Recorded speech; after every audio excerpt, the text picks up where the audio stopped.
Back to our channel शिक्षा 24।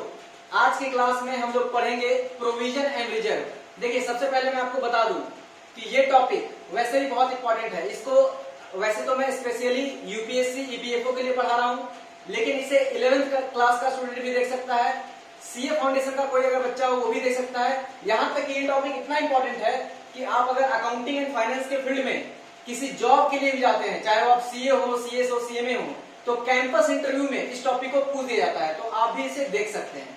तो आइए सबसे पहले हम लोग समझते हैं बिना देर किए कि प्रोविजन एंड रिजर्व होता क्या है। देखिए, सबसे पहले मैं आपको सिंपल शब्दों में बता दूं तो प्रोविजन का हिंदी होता है प्रावधान। मतलब कि किसी चीज के लिए, किसी स्पेशल पर्पस के लिए, किसी नॉन लायबिलिटी के लिए आपने प्रावधान बना दिया। और रिजर्व का मतलब कि आपने पैसा रिजर्व कर लिया है, संयोज कर रख लिया है। समझिए बात को। देखिए क्या होता है, मैं आपको एक एग्जांपल बताता हूं कि हमने बिजनेस से सपोज दैट पूरे साल में 10 लाख रुपए का प्रॉफिट कमाया। तो ये 10 लाख का प्रॉफिट आखिर किसका है? तो आप बोलोगे कि सर ये 10 लाख का जो प्रॉफिट है वो तो ओनर का है, इसे ओनर को लेना चाहिए, क्योंकि अल्टीमेटली बिजनेस किसका है? ओनर का है। तो जब ये 10 का 10 लाख अगर ओनर अपने घर लेकर चला गया, तो सवाल उठता है कि अगर आने वाले कुछ दिनों में या फ्यूचर में कोई बहुत बड़ा बिजनेस के साथ कोई कांड हो जाता है, सपोज दैट फ्लड आ जाता है, आग लग जाता है, पूरा बिल्डिंग जल जाता है, कुछ भी हो सकता है, तो आखिर उन सारे लायबिलिटीज को जो कि अननोन लायबिलिटी है, आखिर हम लोग उसको कैसे मीट करेंगे? तो बोलता है इसके लिए जरूरी है कि आप अपने बिजनेस में क्या बनाएं? रिजर्व बनाएं। हो सकता है आपका फैक्ट्री है और जैसे अभी आपने भोपाल गैस त्रासदी सुना होगा, अभी शायद साउथ के स्टेट में किसी स्टेट में गैस लीक हुआ, तो उस केस में क्या होता है कि बहुत सारे वर्कर जो है वो मर जाते हैं और मरने के बाद उनको देना पड़ता है कॉम्पनसेशन। तो उन कॉम्पनसेशन भी आप कहां से दीजिएगा? जब जितना भी आपने कमाया वो आप घर लेकर चले गए, तो कॉम्पनसेशन आप नहीं दे सकते। तो इन सब चीजों के लिए हम लोग क्या बनाते हैं? Provision and reserve. तो देखिएगा, सबसे पहली चीज मैं आपको बता दूं कि ये दोनों बहुत ही सिमिलर आइटम रखते हैं और लोगों को बहुत कंफ्यूजन होती है कि आखिर ये प्रोविजन और रिजर्व में दोनों के बीच में एक्चुअल डिफरेंस क्या है। तो वही हम लोग आज इस क्लास में पढ़ेंगे। और यूपीएससी ईपीएफओ के लिए मैं बता दूं कि ये टॉपिक बहुत ही इंपॉर्टेंट है और मैंने इसका नोट्स बहुत ही मेहनत से बना दिया है, बहुत ही अच्छे तरीके से बनाया। उसमें और चीजें बहुत मैंने लिख रखा है, एग्जाम्पल थोड़ा ज्यादा लिख रखा है। तो आप लोग उसको डिस्क्रिप्शन बॉक्स में या फिर कमेंट में मैं आपको लिंक दे दूंगा टेलीग्राम चैनल का, आप लोग वहां से जाइएगा और डाउनलोड जरूर से कर लीजिएगा। बाकी 11th क्लास का बच्चा है, सीए फाउंडेशन का बच्चा है, वो भी उस नोट्स को यानी मेरे हैंड रिटन नोट्स को डाउनलोड कर सकते हैं। लेकिन कोई और अगर किसी और पर्पस के लिए देख रहे हैं तो उनको नोट्स डाउनलोड करने की कोई जरूरत नहीं है, उनका काम यहाँ से ही चल जाएगा। तो आइए सबसे पहले हम लोग शुरू करते हैं कि प्रोविजन क्या है। तो प्रोविजन का अगर मैं हिंदी बता दूं, सबसे पहले हिंदी होता है प्रावधान। देखिए क्या होता है, हम लोग प्रावधान बनाते हैं। किस लिए प्रावधान बनाते हैं? प्रावधान का मतलब अमाउंट रिटेन। हमने अमाउंट को क्या कर लिया? अपने बिजनेस में यानी प्रॉफिट का हिस्सा, या फिर कह सकते हैं कि हमने बिजनेस में पहले ही प्रॉफिट से पहले ही एक अमाउंट क्या कर लिया? रिटेन कर लिया by way of providing for any non liability. देखिए, of which the amount can't be determined with substantial accuracy। यहाँ पे इस पूरे लाइन में, मैं पूरे लाइन का मतलब पहले बता दूं कि हमने अमाउंट को रिटेन किया है अपने बिजनेस में किसी नॉन लायबिलिटी के लिए, और वैसा लायबिलिटी जिसका कि अमाउंट हम लोग डिटरमाइन नहीं कर पा रहे हैं। तो मैं आपको सबसे पहले एक एग्जांपल बताता हूँ, सुनिएगा, ध्यान से सुनिएगा। मैंने बताया कि डेटर का मतलब क्या होता है, मैंने आपको बता रखा है कि वैसा बंदा जिससे बिजनेस को पैसे लेना हो। अगर कोई बंदा है जिससे मेरे बिजनेस को पैसा लेना है, तो मेरे बिजनेस के लिए वो बंदा क्या हो गया? डेटर हो गया। अब मुझे ऐसा लग रहा है जैसे कि एसबीआई को लग रहा था कि विजय माल्या भाग जाएगा, तो एसबीआई के लिए विजय माल्या क्या हो गया? डाउटफुल डेट हो गया। मतलब एक डेटर जो कि डाउटफुल है, मतलब मुझे यानी बिजनेस को ऐसा लग रहा है कि ये पैसा नहीं देगा, ये पैसा अल्टीमेटली मेरा पैसा लेकर डूब सकता है, तो उसको बोलते हैं डाउटफुल डेट। और जब ही किसी बिजनेसमैन को ऐसा लग जाए कि हाँ भैया वो जो डेटर है वो मेरा डूब सकता है, वहां मेरा लॉस हो सकता है, तो एज पर कंजर्वेटिज्म कॉन्सेप्ट यानी कि प्रूडेंस कॉन्सेप्ट क्या बोलता था कि कोई भी एक्सपेक्टेड लॉस हो उसका प्रोविजन आप पहले ही रिकॉर्ड कर लो, यानी पहले ही उसको बुक्स में रिकॉर्ड कर लो। तो इस बस यानी कोई भी अगर क्वेश्चन आपके पास आ गया कि हम लोग प्रोविजन किस कॉन्सेप्ट के कारण बनाते हैं, तो आपका आंसर होना चाहिए हम लोग प्रोविजन बनाते हैं प्रूडेंस कॉन्सेप्ट यानी कि कंजर्वेटिज्म कॉन्सेप्ट के अंदर के कारण हम लोग प्रोविजन बनाते हैं। देखिए ध्यान से समझिएगा, पहला चीज क्या है कि अमाउंट रिटेन। हमने अमाउंट को रिटेन कर लिया, किस लिए किया? तो किसी भी नॉन लायबिलिटी यानी कि प्रोविजन में एक इंपॉर्टेंट वर्ड, प्रोविजन हम तभी बनाएंगे जब मेरा कोई नॉन लायबिलिटी हो। मतलब कि मुझे उम्मीद है कि वहां पे पैसा डूब सकता है। यानी डाउटफुल डेट, यानी कि पर्पस क्या हो, स्पेसिफिक हो। पर्पस क्या होना चाहिए, स्पेसिफिक, यानी डेटर के लिए तो अलग प्रोविजन। अब हमारा है कि डेप्रिसिएशन के लिए, कि हम लोग एसेट्स पर डेप्रिसिएशन लगाएंगे तो उसका अलग प्रोविजन। टैक्सेशन के लिए कि हमारा इतना का टैक्स लायबिलिटी खड़ा हो सकता है, हमें इतने पैसे गवर्नमेंट को देने पड़ सकते हैं, उसके लिए अलग प्रोविजन। मतलब कि लायबिलिटी क्या होना चाहिए, पहले ही से आपको नोन होना चाहिए। और most important thing, which the amount can't be determined, मतलब कि वैसा प्रोविजन, वैसा प्रावधान, वैसा कोई लायबिलिटी जिसमें अमाउंट का सियोरिटी नहीं है मेरे भाई कि कितना डूब सकता है। एक मेरा डेटर है विजय माल्या, वो मेरे से 9,000 करोड़ रुपए लेकर गया हुआ है, लेकिन मुझे पता है कि वो डूबेगा, लेकिन ऐसा भी है कि हो सकता है कि उसके वो 60% अमाउंट, 70% अमाउंट दे दे, बाकी लेकर भाग जाए, या फिर 10% दे, 90% लेकर भाग जाए, 90% दे, 10%, मतलब कि अमाउंट का सियोरिटी नहीं है मेरे पास। यानी कि मुझे ऐसा कोई भी उम्मीद नहीं है, या फिर मैं पता नहीं कर पा रहा हूं कि एग्जैक्टली कितना लेकर वो डूबेगा, तो इसलिए हम लोग क्या बनाते हैं, उसका प्रोविजन। ठीक है, फिर से एक बार, प्रोविजन का मतलब होता है प्रावधान। Amount written by the way of providing known liability, liability क्या होना चाहिए, नोन होना चाहिए।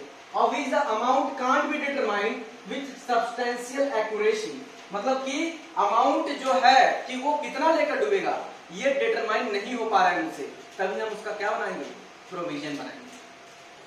अब हम लोग देखते हैं सेकेंड पॉइंट, बोलता है कि if amount can be determined with reasonable, if amount can be determined with reasonable accuracy, यहाँ पे होना चाहिए reasonable accuracy, it is not provision. देखिए बात को समझिए, बोलता है कोई भी ऐसा लायबिलिटी, कोई भी जैसे कि डेटर है या कुछ भी है, मुझे ऐसा लग रहा है कि वो डूब जाएगा या चाहे जो भी हो जाएगा, लेकिन उस चीज का मैंने अंदाजा लगा लिया, मुझे पूरा पता है कि यहाँ पे मेरा 20,000 का लॉस हो सकता है, तो बोलता है आप उसको प्रोविजन नहीं बोलेंगे, उसको क्या बोलेंगे, लायबिलिटी बोलेंगे। क्यों?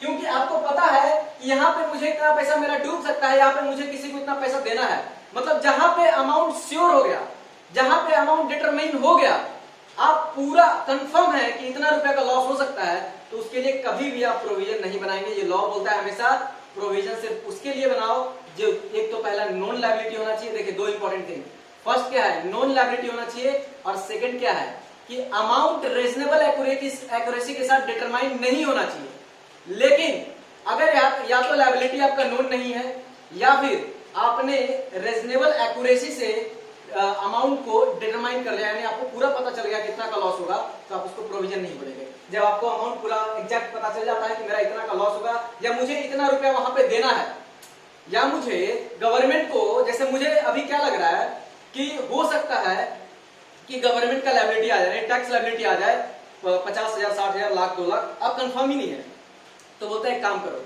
एज पर प्रूडेंस कॉन्सेप्ट आप एक प्रोविजन बना लो कि मुझे इतना पैसा गवर्नमेंट को देना पड़ सकता है।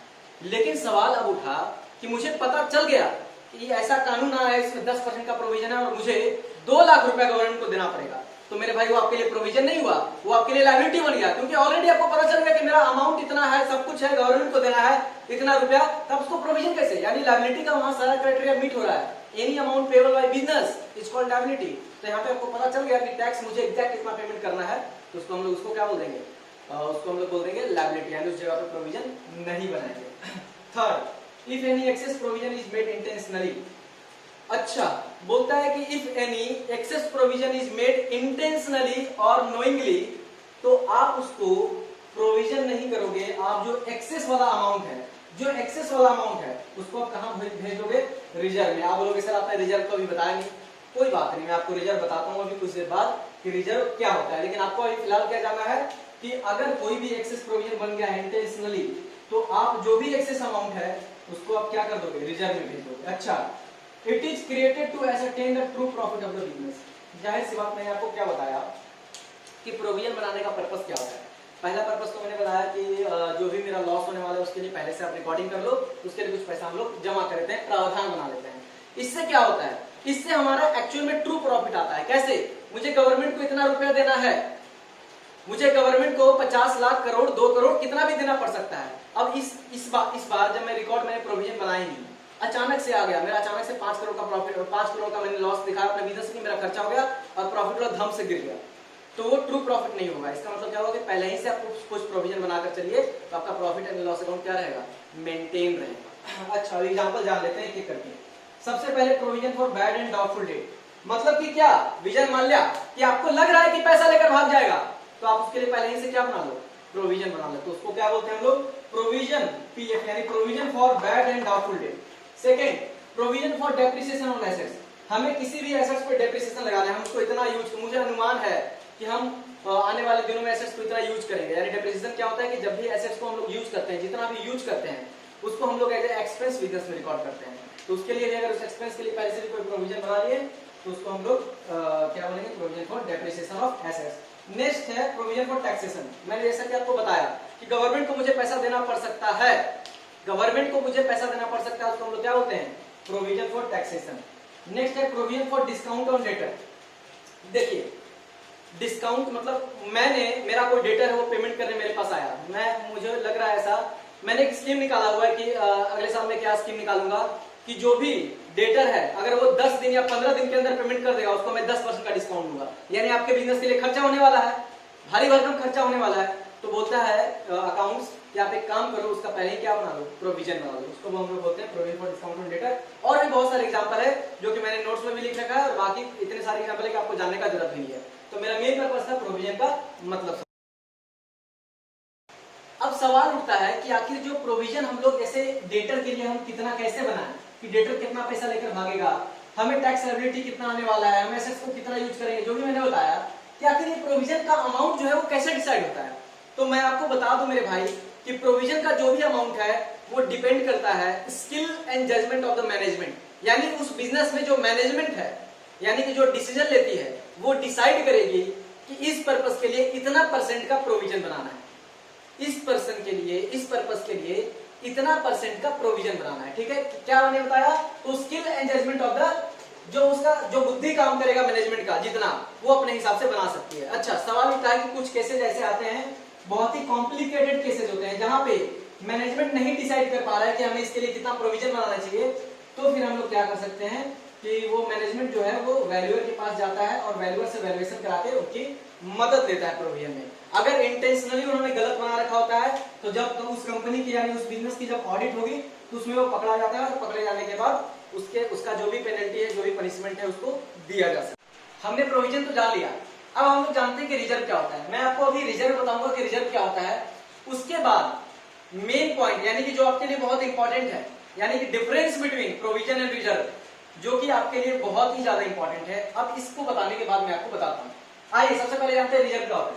देखिएगा, रिजर्व कुछ नहीं होता मेरे भाई, बोलता है कि amount set aside out of profit and surpluses to meet future uncertainties.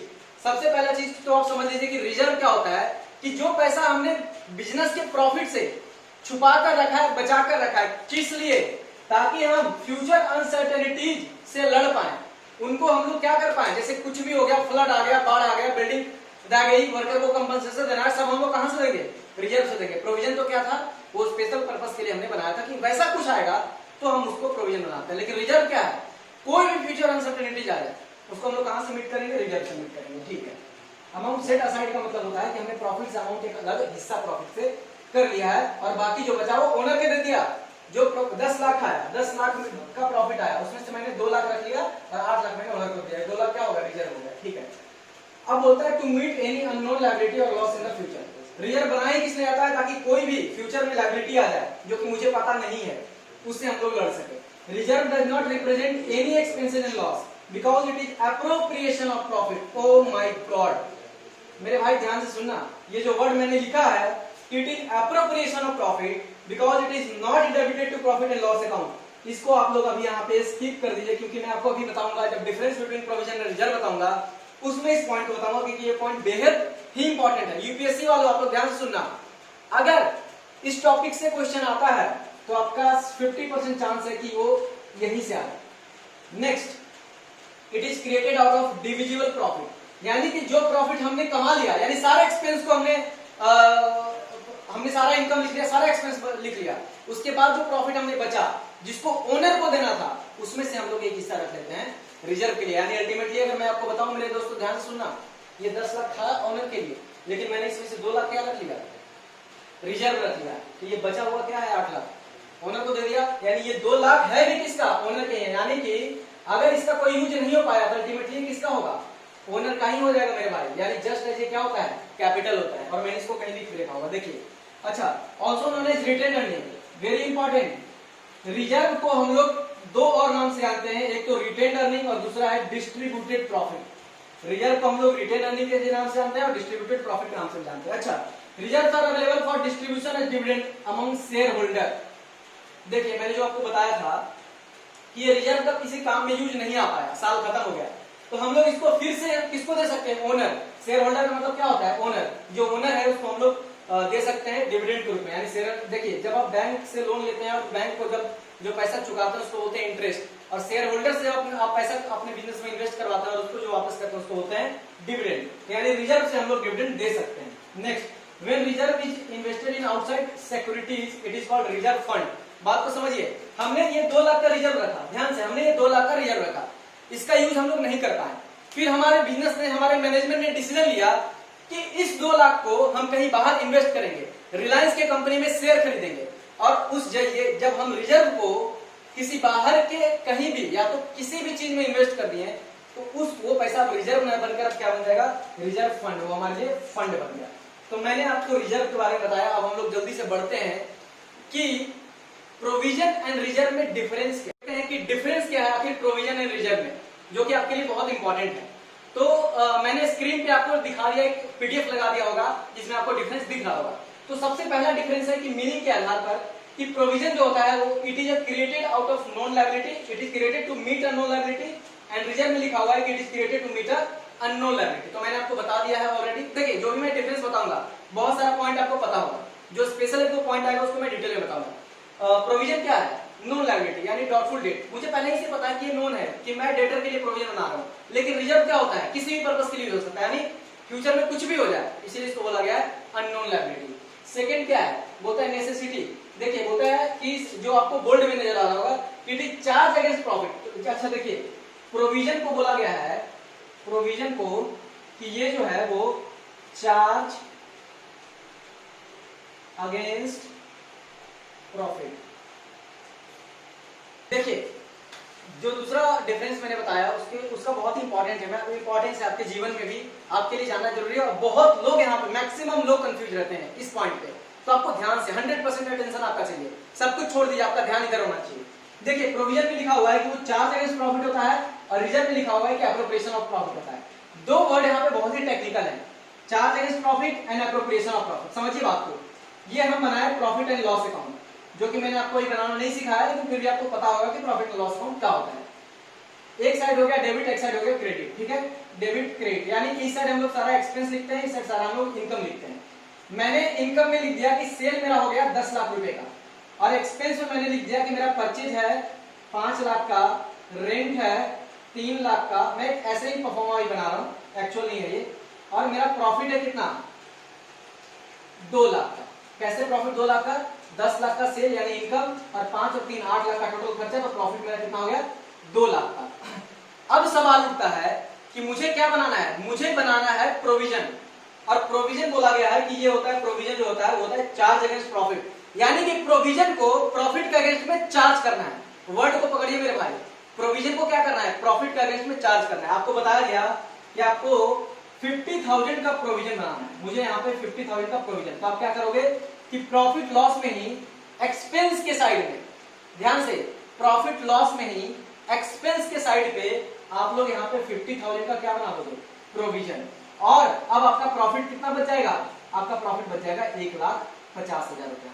इसको बोलते हैं क्या, चार्ज अगेंस्ट प्रॉफिट, क्योंकि हमने मेरा जो भी इनकम था और ये प्रॉफिट था, इसके अगेंस्ट में चार्ज कर दिया, तो मेरा प्रॉफिट क्या हो गया, कम हो गया। यानी कि जैसे बाकी सब एक्सपेंस दिखाते हैं, वैसे ही प्रोविजन को भी हम लोग क्या दिखाते हैं, इनकम के अगेंस्ट में चार्ज करते हैं, इसलिए इसका नाम है चार्ज अगेंस्ट प्रॉफिट। अब बात करते हैं रिजर्व में। रिजर्व है कि एप्रोप्रिएशन ऑफ प्रॉफिट। देखिए जब आप पार्टनरशिप पढ़ेंगे तो उसमें आपने पढ़ा भी होगा शायद, और मैं पढ़ाऊंगा भी आपको कि क्या होता है। यहाँ पे मैंने 10 लाख का इनकम बता दिया, ये 5 लाख परचेज, और एक और रेंट नाम का एक्सपेंस 3 लाख, यानी प्रॉफिट आपके पास कितना आ गया, 2 लाख। अब सवाल उठता है कि ये 2 लाख हमें क्या करना है, तो 2 लाख हमें बांटना है ओनर में। अब ओनर को बांटने के लिए appropriation of profit, profit and loss appropriation account एक बनता है। अब देखिए ये तो आपको समझ में आया हो कि profit and loss appropriation account बनता है। अब देखिए हम लोग क्या करेंगे, कि 10 लाख का इनकम, 5 लाख और 3 8 लाख का एक्सपेंस, 2 लाख का मेरा प्रॉफिट। अब जब रिजर्व मुझे बोला गया कि आपके बिजनेस में आपको इतना का रिजर्व बनाना है, तो मैं इसको यहां नहीं लिखूंगा, मेरा एक्चुअल प्रॉफिट आ गया, ये मैं बांटने जा रहा था ओनर को, लेकिन यहाँ पे अब मैं यहाँ पे 2 लाख रुपए का 50,000 रुपए का रिजर्व खड़ा कर दूंगा, 50,000 रुपए का रिजर्व खड़ा कर दूंगा और 1.5 लाख इसको दे दूंगा ओनर को। मतलब कि चार्ज अगेंस्ट प्रॉफिट और एप्रोप्रिएशन ऑफ प्रॉफिट में एक ही डिफरेंस है कि चार्ज अगेंस्ट प्रॉफिट हम लोग प्रॉफिट एंड लॉस अकाउंट में लिखते हैं, जबकि एप्रोप्रिएशन ऑफ प्रॉफिट जब प्रॉफिट लॉस अकाउंट बन जाता है, प्रॉफिट मेरा आ जाता है, उसमें से हम बाहर से क्या कर लेते हैं, अमाउंट को निकाल देते हैं। यानी कि अमाउंट जो profit and loss appropriation account में जाकर ओनर को मिलने वाला था, तो एप्रोप्रिएशन अकाउंट में हम लोग जाकर एक हिस्सा अलग से रिजर्व के लिए रखते हैं। तो मैं उम्मीद कर रहा हूं कि आपको पूरा क्लियर हो गया होगा कि प्रोविजन क्या है, चार्ज अगेंस्ट प्रॉफिट है, प्रॉफिट चार्ज अगेंस्ट प्रॉफिट का मतलब मैंने आपको बता दिया, रिजर्व क्या है, एप्रोप्रिएशन ऑफ प्रॉफिट है, मैंने एप्रोप्रिएशन ऑफ प्रॉफिट का मतलब भी आपको बता दिया। देखिए थर्ड आपको दिख रहा होगा, थर्ड पॉइंट आपको दिख रहा होगा ऑब्जेक्टिव। ऑब्जेक्टिव प्रोविजन में objective is to provide for depreciation, doubtful debt and other specific liability. और रिजर्व में है कि object of reserve is to strengthen the financial position of the business. सीधी सी बात है, आपको पता होगा कि प्रोविजन हम लोग किससे बनाए हैं कि हम लोग कोई पर्टिकुलर ऑब्जेक्टिव था, डेप्रिसिएशन का, टैक्सेशन का, डाउटफुल डेट का, उसके लिए। और रिजर्व हम लोग किस लिए बनाए हैं, ताकि आने वाले दिनों में अगर कुछ मेरे बिजनेस को नुकसान हो तो उसको भरपाई कर पाए, जिससे मेरा बिजनेस का फाइनेंशियल स्थिति क्या हो, मजबूत हो। नेक्स्ट है मोड ऑफ क्रिएशन। मैंने आपको बता दिया कि हम लोग कैसे क्रिएट करते हैं प्रोविजन, तो प्रॉफिट एंड लॉस अकाउंट में डाल के इसको हम लोग बनाते हैं। जबकि आपको रिजर्व में दिख रहा होगा कि इसको हम लोग कैसे क्रिएट करते हैं, तो प्रॉफिट एंड लॉस एप्रोप्रिएशन, यानी प्रॉफिट एंड लॉस अकाउंट बनाने के बाद जो पैसा बचता है उसमें से इसको हम लोग बनाते हैं। नेक्स्ट है इन्वेस्टमेंट आउटसाइड द बिजनेस। देखिए प्रोविजन को मैंने एक बात बताया था, रिजर्व फंड, जब मैं रिजर्व बता रहा था तो रिजर्व फंड बताया था। रिजर्व फंड को यानी रिजर्व को हम लोग बाहर कहीं भी इन्वेस्ट कर सकते हैं, लेकिन प्रोविजन एक स्पेसिफिक पर्पस के लिए बनाया गया है, तो उसको हम लोग उसी स्पेसिफिक पर्पस के लिए यूज कर सकते हैं, यानी बाहर हम लोग इन्वेस्ट नहीं कर सकते हैं। नेक्स्ट है आपका कि प्रिपरेशन इन द, देखिए presentation in the balance sheet. तो बोलता है कि इसको एसेट साइड में हम लोग जैसे देखिए प्रोविजन का क्या है कि बैलेंस शीट आपका जो है, या तो दो ऑप्शन है आपको, जो भी एसेट्स जैसे डेटर का आपने प्रोविजन बनाया तो यही माइनस कर दीजिए प्रोविजन फॉर डाउटफुल डेट। लेकिन एक और ऑप्शन है आपका लायबिलिटी साइड में अलग से, यहां से ना माइनस करके यहां से आप लोग दिखा दीजिए प्रोविजन फॉर डाउटफुल डेट, यानी एक अलग आप लायबिलिटी भी शो कर सकते हैं प्रोविजन को, और इसमें आप लोग एसेट से माइनस करके भी उस अमाउंट को आप दिखा सकते हैं।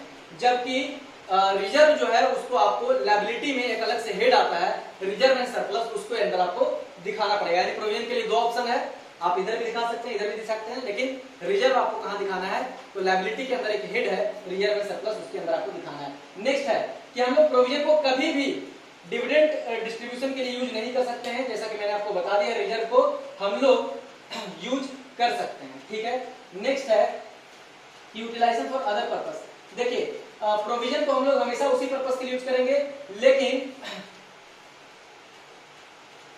देखिए मैंने क्या बताया कि लास्ट पॉइंट है आपका यूटिलाइजेशन फॉर अदर पर्पस। देखिए प्रोविजन को हम लोग सिर्फ पर्टिकुलर पर्पस के लिए यूज कर सकते हैं, लेकिन रिजर्व को हम लोग स्पेशल पर्पस के लिए यूज कर सकते हैं। तो मैंने यहाँ पे आपको डिफरेंस बिटवीन प्रोविजन और रिजर्व बता दिया है, जिसमें कि एक दो पॉइंट बहुत ही इंपॉर्टेंट था, जैसे कि charge against profit and appropriation of profit. देखिए मैंने आपको प्रोविजन रिजर्व तो पूरा बता दिया है, दोनों के बीच में डिफरेंस भी बता दिया है, लेकिन फिर भी एक टॉपिक और है। वैसे तो वीडियो बहुत लंबा हो गया है और जो मैं अभी बता रहा हूँ आपके लिए कम इम्पोर्टेंट भी है, बट स्टिल मैं कुछ भी नहीं छोड़ना चाहता, जीरो रिस्क पे चलना चाहता हूँ। मैं जल्दी से आपको मैं बता दूं कि रिजर्व को हम लोग दो पार्ट में बांटते हैं, one is revenue reserve and another one is capital reserve. देखिए रेवेन्यू रिजर्व का मतलब सिंपल यही होता है कि जो रेवेन्यू प्रॉफिट से हम लोग क्रिएट किए हैं, मतलब कि नॉर्मल हमारा बिजनेस का जो काम है, यानी सेल ऑफ एसेट्स, यानी हमने खरीदा सामान और सेल किया और जो भी प्रॉफिट आया उसमें से कुछ हिस्सा हमने रख लिया, उसको हम लोग बोलते हैं रेवेन्यू रिजर्व। लेकिन कैपिटल रिजर्व का मतलब होता है created out of capital profit. इसका मतलब क्या हुआ कि मेरा नॉर्मल बिजनेस का काम क्या है, सामान खरीदना और बेचना, उससे पैसा जो कमाया है और उससे जो रिजर्व बना है उसको रेवेन्यू रिजर्व। लेकिन सपोज कभी कभी हम क्या करते हैं कि पुराने बिल्डिंग को हमने बेच दिया, पुराने फर्नीचर को हमने बेच दिया, पुराने प्लांट मशीनरी को हमने बेच दिया और उससे जो पैसा कमाया और इसमें से जो रिजर्व बनाया उसको हम लोग बोलते हैं कैपिटल रिजर्व। यानी कि इससे जो पैसा कमाते हैं एसेट्स बेचकर उसको बोलते हैं कैपिटल प्रॉफिट, और कैपिटल प्रॉफिट कमाकर उसमें से जो हिस्सा हम लोग रखते हैं उसको बोलते हैं कैपिटल रिजर्व। फर्दर हम लोग रेवेन्यू रिजर्व को दो पार्ट में कैटेगराइज करते हैं, one is general reserve and one is special reserve. देखिए जनरल रिजर्व ऐसा रिजर्व जो कि खुला छूट है, आपके बिजनेस में कुछ भी हुआ हो, आपको पैसे की जरूरत हो, आप लोग जनरल रिजर्व से पैसे ले सकते हैं। लेकिन स्पेशल रिजर्व जो होता है वो किसी स्पेसिफिक पर्पस के लिए बनाया जाता है, यानी कि अगर उस नाम से आपने रिजर्व बना दिया तो उसी नाम के लिए यूज होगा, बाकी आप किसी काम के लिए यूज नहीं कर सकते हैं। एक दो एग्जांपल मैं आपको देता हूं, जैसे कि वर्कमैन कंपनसेशन फंड, यानी कि ये फंड एक रिजर्व बनाकर रख दिया गया बिजनेस में कि जब भी मेरे बिजनेस में आग लगेगा या मेरे वर्कर मर जाएंगे, मेरा फैक्ट्री बहुत ही खतरनाक है, उसमें अगर वर्कर मरेंगे तो उनके फैमिली को मैं कॉम्पनसेशन दूंगा इसी रिजर्व से निकालकर, इसको और किसी पर्पस के लिए यूज नहीं कर सकते, उसका नाम हो गया workman compensation fund. Next is investment fluctuation fund, यानी हमने बहुत 100 करोड़ का हैवी इन्वेस्टमेंट कर रखा है और मार्केट हमेशा अप डाउन होते रहता है, तो बोलता है कि कभी बहुत ज्यादा अगर डाउन चला जाए तो इस रिजर्व में से हम लोग पैसा यूज करके वहां पे हमें अपने लॉस को बैलेंस कर सकते हैं, उसको हम लोग क्या बोलते हैं, इन्वेस्टमेंट फ्लक्चुएशन फंड। यानी कि ये टॉपिक मैंने आपको शॉर्ट में, बहुत ही शॉर्ट में डिफरेंस में बता दिया कि रेवेन्यू रिजर्व क्या होता है, कैपिटल रिजर्व क्या होता है। रेवेन्यू रिजर्व के दो पार्ट, जनरल रिजर्व क्या होता है और स्पेशल रिजर्व क्या होता है। तो मेरे भाई यहाँ पे हमारा पूरा टॉपिक प्रोविजन एंड रिजर्व का खत्म हो गया है। उम्मीद है कि आपको समझ में आ गया होगा और मैंने नोट्स में और डिटेल में लिख रखा है, आप आराम से नोट्स को देखकर इस क्लास को देख सकते हो। वैसे भी आपको पूरा समझ में आ गया होगा, फिर भी अगर आपका कोई भी डाउट हो तो बिना संकोच किए आप हमें कमेंट कर सकते हैं या फिर इंस्टाग्राम पर जाकर डीएम में पूछ सकते हैं। और दोस्तों देखिए, वैसे तो लोग बहुत कम जुड़ रहे हैं इस चैनल के साथ, लेकिन मैं आपको बता रहा हूँ कि दोस्तों के साथ आप कोशिश कीजिए कि शेयर करें और इस चैनल को तो जरूर से सब्सक्राइब कर लें। बाकी अगर ये वीडियो आपको पसंद आया हो तो लाइक करना ना भूलें। वीडियो देखने के लिए आपका बहुत बहुत धन्यवाद।